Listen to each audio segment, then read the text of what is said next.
Hello everyone. तो आज मैं आपके लिए लेकर आई हूँ क्लास 10 से एक और इम्पॉर्टेंट चैप्टर जिसका नाम है from the diary of Anne Frank. तो ये जो चैप्टर है इसे diary of a young girl से एक्सट्रैक्ट किया गया है। ये एक ऑटोबायोग्राफी है जिसे फर्स्ट पब्लिश किया गया था 1947 में।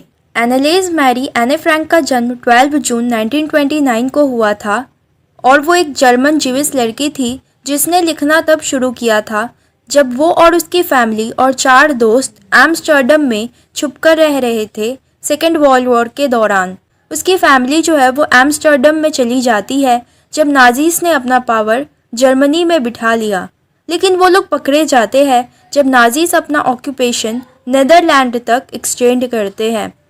तो जैसे जैसे जीविस लोगों पर अत्याचार बढ़ता गया तो एनी फ्रैंक की जो फैमिली है इन जुलाई 1942 वो लोग उसके फादर ऑटो फ्रैंक के ऑफिस बिल्डिंग में एक हिडन रूम में छुपकर रहने लगे। 2 सालों तक छिपने के बाद किसी ने उनका पता बता दिया और वो लोग पकड़े जाते हैं और उन्हें कंसंट्रेशन कैंप में डाल दिया जाता है जहां पर एनी फ्रैंक की मृत्यु हो जाती है टाइफस की वजह से। यहाँ तक कि कुछ दिनों में उसकी सिस्टर मार्गरेट भी मर जाती है। उसके फादर ऑटो फ्रैंक ही सिर्फ जिंदा बच पाए थे और वो एम्स्टर्डम लौट कर आते हैं जब वॉर ख़त्म हो जाता है तो उन्हें एनी फ्रैंक की डायरी मिलती है। तो वो इसे एक यूनिक रिकॉर्ड समझकर इसे पब्लिश करवाते हैं जिसका नाम रहता है the diary of a young girl. तो ये जो डायरी है ये एने फ्रैंक को उसके 13th बर्थडे पर मिला था और इसमें उसके लाइफ के कुछ इवेंट्स हैं जो कि स्टार्ट होते हैं 12 जून 1942 से और इसका जो फाइनल एंट्री है वो 1 अगस्त 1944 का है। तो ये डायरी जो है वो डच में लिखा गया था और इसे बहुत सारे लैंग्वेजेस में ट्रांसलेट किया गया। इनफैक्ट ये पूरे वर्ल्ड का सबसे ज़्यादा पढ़ने वाला बुक बन गया। तो इस डायरी के ऊपर बहुत सारे फिल्म्स भी बने हैं। तो इस डायरी में एने फ्रैंक ने लिखा है कि जब वो लोग नाजीज से छिपकर रह रहे थे तो उनका जो डेली लाइफ है वो कैसे जाता था, वो लोग अपना डेली लाइफ कैसे बिना साउंड किए स्पेंड किया करते थे, उन सभी के बारे में एने फ्रैंक ने अपने डायरी में लिखा है। तो इस फ़ोटो में जो एनी फ्रैंक है वो लिखती है कि ये वही फ़ोटो है जैसा मैं हमेशा खुद को देखना चाहती हूँ और अगर ऐसा रहता है तो मे बी मुझे हॉलीवुड में आने का एक चांस भी मिल जाएगा। तो इसमें एनी फ्रैंक जो है वो अपने थॉट्स को इस डायरी में एक्सप्रेस करती है और ये डायरी एनी फ्रैंक को उसके 13th बर्थडे पर गिफ्ट किया गया था। तो वो अपने डायरी का नाम किटी रखती है जिसे वो अपना सबसे अच्छा दोस्त और सच्चा दोस्त मानती है। तो वो इस डायरी में अपने चाइल्डहुड के बारे में, अपनी फैमिली के बारे में और ऐसी बहुत सारी चीज़ों के बारे में मेंशन करती है जिसे उसने किसी को नहीं बताया था। तो चलिए चैप्टर का एक्सप्लेनेशन शुरू करते हैं। तो हमारा ये जो चैप्टर है ये कुछ ऐसे शुरू होता है, जो ऑथर है यानी कि एनी फ्रैंक वो बहुत ज़्यादा ही स्ट्रेंज और अनयूजुअल फील कर रही थी जब वो अपने डायरी में अपने फीलिंग्स और एक्सपीरियंसेस के बारे में लिखने वाली थी, क्योंकि वो फर्स्ट टाइम ऐसा कर रही थी। इसके अलावा वो सोचती है कि फ्यूचर में एक 13 साल की स्कूल जाने वाली लड़की के डायरी को पढ़ने में कोई भी इंटरेस्टेड नहीं होगा। इनफैक्ट बाद में इवन वो भी अपने डायरी को पढ़ने में इंटरेस्टेड नहीं होगी।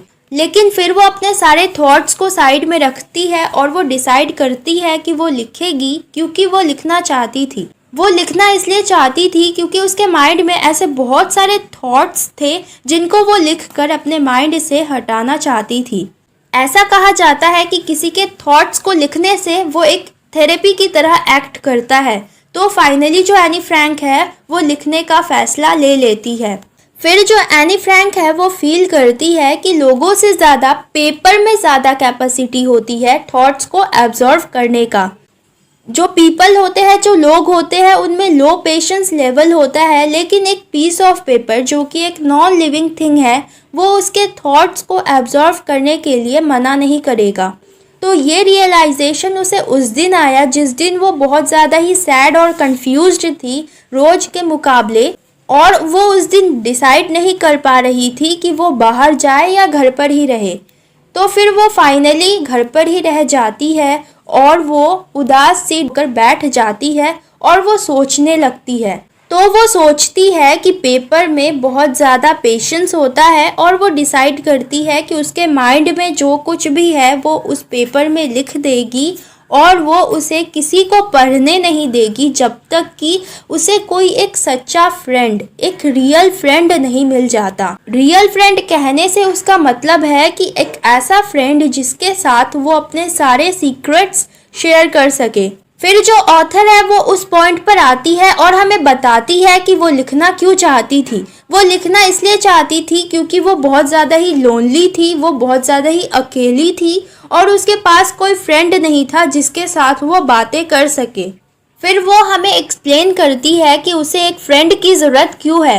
वो सोचती है कि जब वो किसी से कहेगी कि एक 13 साल की लड़की अपने लाइफ में अकेली है तो इस पर कोई विश्वास नहीं करेगा और प्रैक्टिकली देखा भी जाए तो वो अकेली नहीं है क्योंकि उसके पास एक लविंग फैमिली है। 30 पीपल ऐसे हैं जिन्हें वो अपना फ्रेंड्स कह सकती है। उसके पास लविंग आंट्स है और एक अच्छा प्लेस है रहने के लिए। तो इससे हमें पता चलता है कि एक हैप्पी फैमिली है उसकी।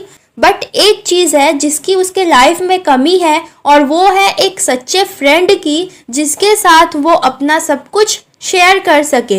एनी फ्रैंक के जो दोस्त है वो उनके साथ एक गुड टाइम स्पेंड करती है और वो उनके साथ ऑर्डिनरी एवरीडे लाइफ में जो चीज़ें हैं वो शेयर करती है, लेकिन उसका जो लाइफ में एक्चुअल प्रॉब्लम्स है, जो सीक्रेट्स है, वो उनके साथ वो शेयर नहीं कर पाती। बहुत कोशिश करने के बाद भी वो उनसे क्लोज नहीं हो पाती। मे बी हो सकता है कि ये उसका ही फॉल्ट है कि वो उनके ऊपर ट्रस्ट नहीं कर पाती है और वो उन्हें अपना क्लोज फ्रेंड नहीं बना पाती है। वो सोचती है कि ये जो करंट सिचुएशन है इसे तो चेंज नहीं किया जा सकता, इसलिए वो डिसाइड करती है कि वो अपने सारे फीलिंग्स को एक डायरी में लिखेगी। इसलिए उसने डायरी लिखने का सोचा है। यूजुअली जब कोई डायरी लिखता है तो सबसे पहले वो अपने बारे में फॉर्मल मैनर में लिखता है, जो कि एनी फ्रैंक को करना पसंद नहीं था क्योंकि वो डायरी को अपना एक फ्रेंड बनाकर रखना चाहती थी और उसने डिसाइड किया कि वो अपने डायरी का नाम किटी रखेगी। तो वो सोचती है कि अगर कोई फ्यूचर में उसकी डायरी को पढ़ेगा तो अगर वो अपने लाइफ के स्केच को नहीं प्रोवाइड करेगी और वो सीधे स्टोरी से शुरू हो जाएगी तो ये बहुत ही इनइफेक्टिव लगेगा और ये बहुत ही बेकार लगेगा। तो ना चाहते हुए भी वो अपने डायरी को शुरू करती है अपने लाइफ का एक ब्रीफ सा डिटेल्स प्रोवाइड करते हुए। तो वो कहती है कि उसके जो फादर है वो दुनिया के मोस्ट लवेबल फादर है। वो कहती है कि उसकी फादर ने उसकी मदर से तब शादी करी थी जब वो 36 इयर्स के थे और उसकी मदर 25 इयर्स की थी। वो और उसकी बहन मार्गरेट दोनों का ही जन्म फ्रैंकफर्ट में हुआ था। जैसे ही एनी फ्रैंक 4 साल की हुई उसके फादर जो है वो हॉलैंड में चले गए। फिर उसकी मदर जो है वो सितंबर में हॉलैंड में गई और वो दोनों बहनें अपनी ग्रैंड मदर के साथ तब एकेन में थे। फिर दिसंबर में मार्गरेट जो है वो हॉलैंड चली जाती है और जब फरवरी में उसका बर्थडे था, मार्गरेट का बर्थडे था, तो उसके बर्थडे प्रेजेंट के रूप में एनी फ्रैंक को हॉलैंड लाया जाता है। तो हॉलैंड में एनी फ्रैंक को मॉन्टेसरी नर्सरी स्कूल में भेज दिया गया और ये उसका पहला स्कूल था। यहाँ पर उसने फर्स्ट फॉर्म से शुरू किया था। तो जब वो 6th फॉर्म में थी तो मिसेस क्यूपरस उसकी हेड मिस्ट्रेस थी और फेयरवेल के दिन उन दोनों के आंखों में आंसू थे, यानी कि वो दोनों ही रो रहे थे। इन 1941 एनी फ्रैंक की जो ग्रैंडमा थी वो बीमार पड़ गई थी, जिसकी वजह से उनका ऑपरेशन हुआ था और इसीलिए एनी फ्रैंक का जो बर्थडे है वो कम सेलिब्रेशन के साथ ही पास हो गया। अनफॉर्चुनेटली जनवरी 1942 में उसकी जो ग्रैंडमा है वो चल बसी और एनी फ्रैंक जो है वो अपनी ग्रैंडमा को सबसे ज़्यादा मिस करती है। तो इस साल का जो बर्थडे है वो बहुत ही धूमधाम से सेलिब्रेट हुआ और पिछले साल जो बहुत ही कम सेलिब्रेशन हुआ था उसमें जो बाकी रह गई थी उस कमी को पूरी करने के लिए इस साल का जो बर्थडे है वो बहुत ज़्यादा ही धूमधाम से सेलिब्रेट हुआ था एनी फ्रैंक का। तो बाकी सारी मोमबत्तियों के साथ ग्रैंडमा की कैंडल भी जलाई गई थी। फिर वो मेंशन करती है कि वो चारों अच्छे हैं और फिर वो प्रेजेंट डेट पर लेकर आती है 20 जून 1942 जब वो अपना डायरी लिख रही थी। तो यहाँ से एनी फ्रैंक की डायरी जो है वो शुरू होती है। तो ये जो डायरी है ये 20 जून 1942 का है। तो एनी फ्रैंक जो है वो अपना डायरी लिखना शुरू करती है। तो सबसे पहले वो लिखती है डियरेस्ट किटी। फिर वो मेंशन करती है कि कैसे उसकी पूरी क्लास जो है वो नर्वस है क्योंकि आज उनका रिजल्ट डिक्लेयर होने वाला है और ये बहुत ज़्यादा ही अनप्रेडिक्टेबल है और ये एक टीचर्स की मीटिंग से डिसाइड होगा कि कौन से स्टूडेंट्स जो है वो सिलेक्ट हुए हैं नेक्स्ट क्लास में जाने के लिए और कौन स्टूडेंट जो है वो उनको पीछे ही रख लिया जाएगा, सेम क्लास में ही रोक लिया जाएगा। तो हाफ ऑफ द क्लास जो है वो बेट लगा रही थी।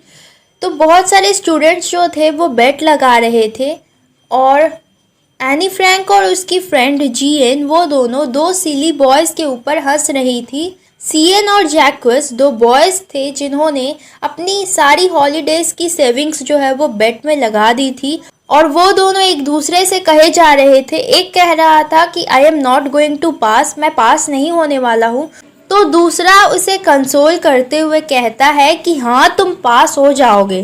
तो ये इनका सुबह से चल रहा था इन दोनों का। एनी फ्रैंक की जो फ्रेंड थी जीएन वो उन दोनों को पोलाइटली रोकने की कोशिश करती है जबकि एनी फ्रैंक जो है वो उन दोनों के ऊपर चिल्लाती है उन दोनों को रोकने के लिए, लेकिन कुछ भी काम नहीं करता। अब एनी फ्रैंक जो है वो कहती है कि अगर मुझसे पूछे तो मेरे हिसाब से अ क्वार्टर ऑफ क्लास को पास नहीं करना चाहिए क्योंकि वो हार्डली रिस्पॉन्ड करते हैं क्लास में या फिर वो हार्डली किसी एक्टिविटीज़ में पार्ट लेते हैं। तो वो उनको डमीज कहकर रेफ़र करती है और वो कहती है कि अ क्वार्टर ऑफ क्लास को पास नहीं करना चाहिए। फिर वो कहती है कि ऐसा नहीं भी हो सकता है क्योंकि टीचर्स के जो डिसीजंस है उनको प्रेडिक्ट नहीं किया जा सकता, यानी कि जो टीचर्स है वो मोस्ट अनप्रेडिक्टेबल क्रिएचर्स है अर्थ पर, यानी उनके डिसीजंस को प्रेडिक्ट नहीं किया जा सकता। अब एनी फ्रैंक जो है वो कहती है कि वो अपने फ्रेंड्स को लेकर वरीड नहीं है क्योंकि उसे पूरा विश्वास है कि वो लोग पास हो जाएंगे, लेकिन एक ही सब्जेक्ट है जिसको लेकर वो लोग श्योर नहीं है और वो है मैथमेटिक्स। एनीवे फिर वो कहती है कि अब वो लोग कुछ नहीं कर सकते सिवाय वेट करने का और तब तक के लिए वो एक दूसरे को होप दिलाते रहेंगे, आशा दिलाते रहेंगे। फिर वो कहती है कि उसके जो सारे सब्जेक्ट के टीचर्स हैं उनके साथ उसका जो रिलेशनशिप है वो बहुत ही अच्छा है सिवाय मैथ्स प्रोफेसर के। उसके जो मैथ्स टीचर है वो उसके टॉकेटिव बिहेवियर से बहुत ज़्यादा ही इरिटेट रहते हैं और उनके बहुत सारे वार्निंग्स के बाद भी एनी जो है वो उनके क्लास में बात करना नहीं छोड़ती है, जिसकी वजह से वो उसे एक्स्ट्रा होमवर्क देते हैं पनिशमेंट के तौर पर। तो उसका जो फर्स्ट होमवर्क था वो था एक एसे और उसका टॉपिक था चैटर बॉक्स, जिसके बारे में वो सोचती है कि ये बहुत ही वियर्ड सा टॉपिक है और इसके ऊपर कोई क्या ही लिख सकता है। तो उस दिन शाम को जब वो अपना सारा होमवर्क ख़त्म कर लेती है तो उसे उस एसे के बारे में याद आता है। तो वो उस टॉपिक के ऊपर सोचने लगती है और वो सोचते सोचते फाउंटेन पेन का जो टिप है उसको च्यू करने लगती है। तो ये जो जेस्चर है ये हमें बताता है कि कोई जो है वो डीपली सोच रहा है। फिर वो कहती है कि अगर दूसरा कोई होता तो वो कैसे भी लिख कर वर्ड्स के बीच में बड़ा बड़ा स्पेस छोड़कर जैसे तैसे एसे को कंप्लीट कर लेता, लेकिन यहाँ पर एनी फ्रैंक जो है वो ऐसा नहीं करना चाहती थी क्योंकि वो प्रूव करना चाहती थी द नेसेसिटी ऑफ टॉकिंग, यानी टॉकिंग की जो नेसेसिटी है वो उसको प्रूव करना चाहती थी अपने आर्ग्यूमेंट के थ्रू। तो वो सोचती है और सोचती है, फिर उसे एक आइडिया आता है तो वो 3 पेजेस का एसे लिखती है और मिस्टर केसिंग को दिखा देती है। मिस्टर केसिंग जो है वो एसे को पढ़कर सेटिस्फाइड थे।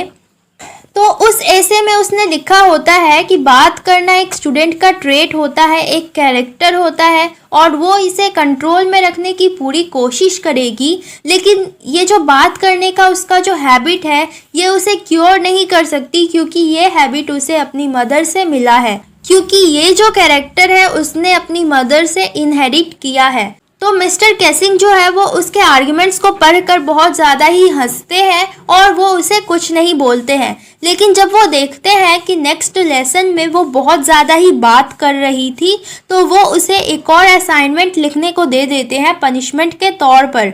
और इस बार जो टॉपिक था वो था an incorrigible chatterbox. Incorrigible का मतलब होता है एक बैड हैबिट जिसे बहुत ही मुश्किल होता है चेंज करना।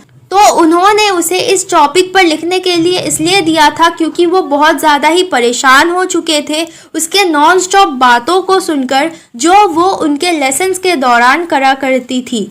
तो एनी फ्रैंक जब इस असाइनमेंट को सबमिट कर देती है तो मिस्टर केसिंग जो है वो 2 लेसन्स तक उसे कुछ नहीं बोलते, लेकिन जब तीसरे लेसन में वो अपना पेशेंस जो है वो खो देते हैं तो वो एनी फ्रैंक को एक और पनिशमेंट देते हैं, एक तीसरा ऐसे लिखने के लिए देते हैं जिसका टॉपिक था quack quack quack said mistress chatter box. तो जब तीसरी बार प्रोफेसर जो है वो एनी फ्रैंक को स्कोल्ड करते हैं और वो उसे पनिश करते हैं तो पूरी क्लास जो है वो हंसने लगती है। तो अब एनी फ्रैंक जो है वो उसको कोई आइडियाज़ नहीं आ रहे थे क्योंकि सेम टॉपिक पर उसने 2 बार पहले लिख चुका था, तो अब उसके माइंड में कोई आइडियाज़ नहीं आ रहे थे। तो उसकी एक फ्रेंड थी साने जो कि पोइट्री में बहुत ज़्यादा ही अच्छी थी, तो उसने ऑफ़र करा कि वो उसे एज अ पोएम के रूप में उस टॉपिक के ऊपर लिखने में मदद करेगी। तो ये जो पूरा असाइनमेंट एनी फ्रैंक को दिया गया था वो इसलिए दिया गया था ताकि वो शेम फील करे खुद के ऊपर, लेकिन एनी फ्रैंक ने मेक श्योर किया कि वो इसका एक बहुत ही इफ़ेक्टिव रिप्लाई देगी, एक बहुत ही अच्छा खासा रिप्लाई देगी प्रोफेसर को। तो फाइनली एनी फ्रैंक का जो पोएम है वो बनकर तैयार हो जाता है और वो पोएम बहुत ज़्यादा ही सुंदर बना था। तो वो पोएम एक मदर डक के बारे में था, एक फादर स्वान के बारे में जिनके 3 बेबी डकलिंग्स थे और वो 3 बेबी डकलिंग्स को फादर स्वान ने मार डाला था क्योंकि वो बहुत ज़्यादा ही क्वैक करते थे।